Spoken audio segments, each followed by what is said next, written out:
Hello everyone and welcome back to my channel. My name is Bree Buonomo and today I am doing a discussion video, which is the first in a while because I only like to do discussion videos when I have something to discuss. And lately I've been thinking about one particular topic, and that has being a writer made me more critical of other writings? In particular, not just books, but movies and plays and any other type of art that involves some kind of story outline. And there's a reason I've been thinking this, and it's mostly because this has pervaded my life in very strange ways, and I'm just now noticing how much I care about the writing. So with all of my discussion videos, I always encourage you to grab a beverage, sit back and relax as we have a discussion. And today I don't remember it. It's like a berry tea that I made from home. So I homemade iced tea. Basically I took a berry flavored, fruit-based, no caffeine tea, put the tea bag in the water, I screwed on my lid and I let it soak all day, and now I have iced tea. And it's very good and refreshing, and that's awesome. So let's get into the video. Basically, this shouldn't be a long discussion video, but I want to know for my fellow writers and consumers out there if you're also experiencing the same kind of phenomenon that I have been recently. As someone who is currently 29 years old, I have been writing since I was in the 5th grade. And I say that loosely because I had always enjoyed writing in any kind of creative endeavor, but in 5th grade, I started writing more short stories for my own purposes. I started writing poetry, and I just generally enjoyed writing outside of the school environment. So as someone who has been writing since 5th grade, as well as seriously writing for the past 11 years of my life, because I did minor in writing in college and I took all of that writing very seriously. So I've been writing consistently and obsessively and in-depthly for 11 years. But recently I have been doing what I've been also considering a self-critique, as well as more deep dives into the material that I consume.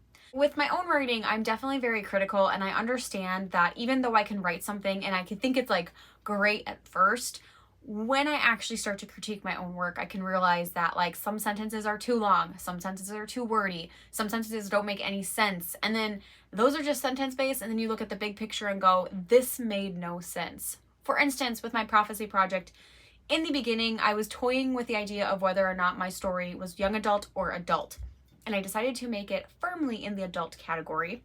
And by doing so, I essentially looked at some of the elements that I had in the original manuscript and went, 1, that's too YA for what I want to do now, and 2, it makes no sense.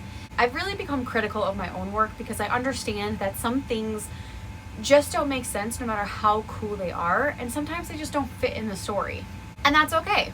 But as a result of also critiquing my own work, going through college and critiquing other people's works, and occasionally doing some kind of critique or beta read feedback for other people, I realized that I have been getting, what I would consider is decent at critiquing. And it's because I kind of look at a whole picture. I look at how other people might perceive it, how it makes sense in the grand scheme of what a person is trying to accomplish, and technicalities. A lot of times I can be able to look at something and say, if we're comparing it to the only thing we know as readers, which is our world, how much will this make sense? And if it's something completely outside of what we're used to, do you have a logical reason that can fit that? And obviously, it can make a story very strong if we continue to go in that manner. It's not always going to be this way, and again, like even when I'm critiquing other people's works, you don't have to follow that advice, but I do think it's a good way to look at your own work and try to be objective on it. So I say all this as a preamble to the fact that as I now sit here and start to read so much other forms of content, including, of course, books, but also sometimes webtoons and comic books, graphic novels, though I will say the last 2 I don't read as often because pictures distract me and I have a hard time reading it, go figure. But also listening to audiobooks, and more so nowadays, watching movies and TV. I really pick apart bad writing. Anymore when I go see a film, or more accurately when I watch a film at home on my couch, the first thing I think of when I'm done with that movie is was the writing good? And that usually gives me an indication of whether or not I'm going to like it. Because I can't just sit there and simply enjoy something. I have to think critically on it anymore. And I think because of how much I am a writer and how in depth I go with my own assessments of my writing, I feel like that has lent me to believe that now I kind of view everything in this critical lens. I recently saw a quote from someone, and honestly, I don't remember if it was a literary agent or an author, and I don't know if I'll be able to actually credit it properly, but they basically said that I almost can never turn off my critique brain, and when I finally turn off my critique brain, that's how I know it's a good book. And I have really jived with that comment because that's exactly how I feel anymore. That if I can just consume a book, consume it, and not think about what might be flawed in it, I know that's a great book for me. And that's usually an automatic 5 stars. And I will say that it's not always that there aren't glaring holes in the book. The Wicked Deep by Shea Earnshaw was one of my favorite reads, I think back in 2019 when I read it. And it definitely has flaws. It has a trope that I hate usually in a YA romance fantasy book. And yet I was so immersed in that I was able to kind of look past all of the potential flaws because I enjoyed it. And sure, you can say that's kind of, again, subjective because there's other books like her second book that I saw, Winterwood, where the same kind of holes were in that book and I had a problem with them. So what was the difference? I'm not really sure. Maybe it was just because I wanted to like that book. It came at a good time and I did. I don't know. I don't have an answer to that. However, looking at the same author with having the same kind of contextual issues that I had in both books, I think it's safe to say that it's okay if my writer brain turned off for one book but turned back on for another. I don't think it matters who it's going to be. It just matters about how much I'm enjoying it. It's also to say that I won't enjoy something just because the writing's bad. But more often than not, when the writing is bad or has a lot of flaws, I typically don't have a good time. The best example that I have recently is there was 2 movies that I watched with my husband. The first one was Kong vs. Godzilla. Now, by the masses, that movie was a huge success. People absolutely adored it. However, for me, it's not the type of movie that I would like. I can understand that people just want to go see King Kong and Godzilla beat the crap out of each other, and that's what they went for in enjoyment. And that's absolutely fine. But for me, it really came down to my issues with the human characters in the movie, because they still tried to do a plot with the human characters. And some of those plots fell flat for me. So overall, my enjoyment of that movie was kind of low because I don't care about monsters fighting each other. It's just not my cup of tea. And that meant that the plot line they had with the humans wasn't strong enough to hold up on its own and keep me interested in the film. Most of my issues were actually with Millie Bobby Brown's character and how she just really didn't have a point, and her friend, I felt like, despite them all being good actors and having good roles, I just felt like they didn't do enough. And it was also kind of weird, and it was just very plot convenience. Like, if you took her entire side quest out, like, there was only one small reason why it mattered. And I feel like they could have easily made it a different reason for why it became a thing. So that's what I mean. Like, it just didn't hold up for me, even though it could be objectively a good movie.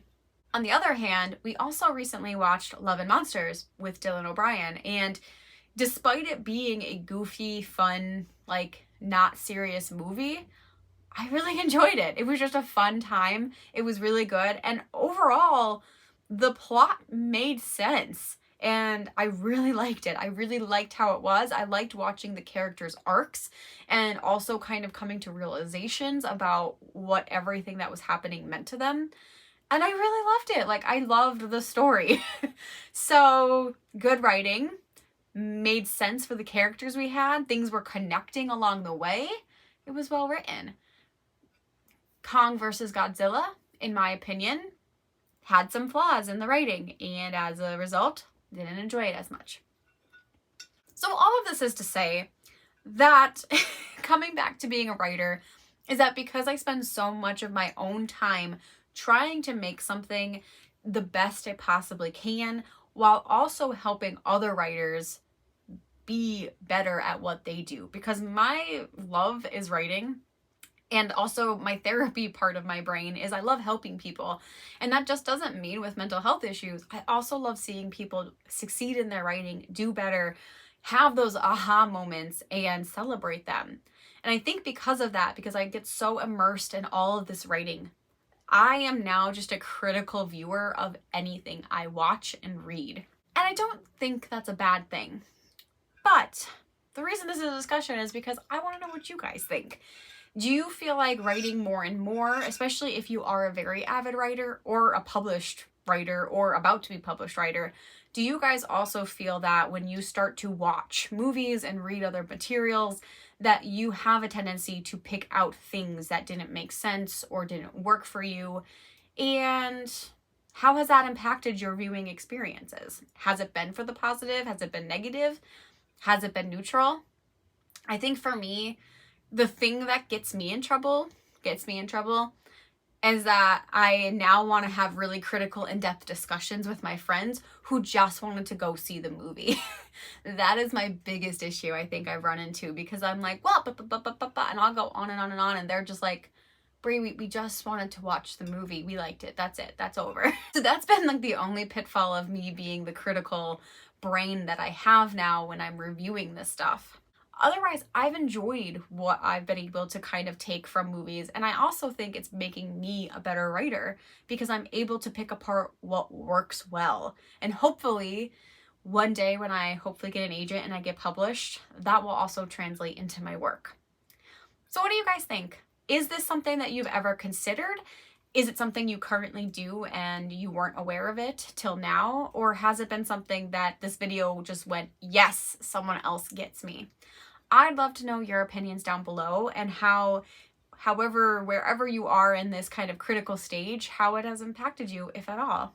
If you like these type of discussion videos, please think about giving it a thumbs up and subscribing to my channel. I love to make them, but I also only typically make them when I have something to discuss. So if you want more of these, let me know down below what you would like me to discuss next, and we will try it out. I make videos every Tuesday and Friday. I live stream occasionally, and I also do gaming streams on Twitch on Wednesday nights at 7. And until next time, I'll see you then. Bye.